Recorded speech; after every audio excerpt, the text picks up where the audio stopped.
Hello everyone, welcome to my channel.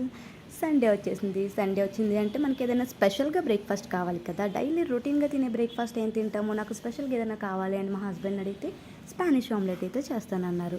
So Spanish omelette కోసం ముందుగా ఒక ప్యాన్ పెట్టుకొని కొంచెం 2 టేబుల్ స్పూన్ ఆయిల్ అయితే సరిపోతుంది. నేను కొంచెం ఎక్స్ట్రా వేశారనమాట. తర్వాత చిల్లీ కూడా ఆప్షనల్, నేను స్పైసీగా తింటానని వేశారు. ఆ తర్వాత ఆనియన్, ఒక పొటాటో చిన్నగా కట్ చేసుకొని కొంచెం సాల్ట్ వేసుకొని బాగా ఫ్రై చేసుకోవాలి. ఎంత బాగా ఫ్రై అయితే అంత టేస్టీగా ఉంటుందన్నమాట.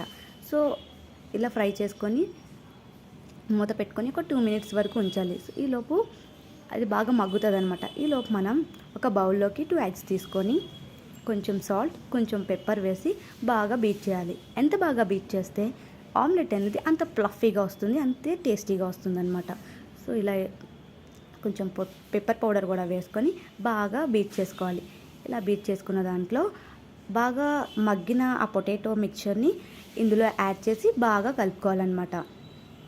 ఒకసారి అలా బాగా కలుపుకున్న తర్వాత అదే ప్యాన్ పైన బటర్ లేదా ఆయిల్ వేసుకొని ఈ మిక్చర్ని అలా స్ప్రెడ్ చేసుకోవాలి ఆమ్లెట్ లాగా.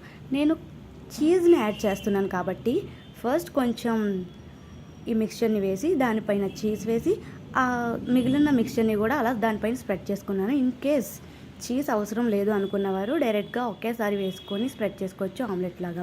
సో ఇలా వేసుకున్న తర్వాత 2 మినిట్స్ మూత పెట్టి బాగా కాలనివ్వాలన్నమాట.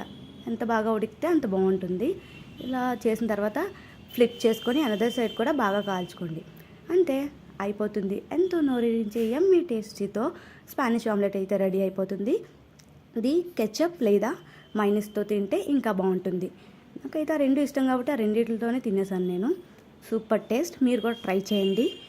అలాగే వీడియో నచ్చినట్లయితే లైక్ చేయండి, షేర్ చేయండి, సబ్స్క్రైబ్ చేసుకోండి. Thanks for watching.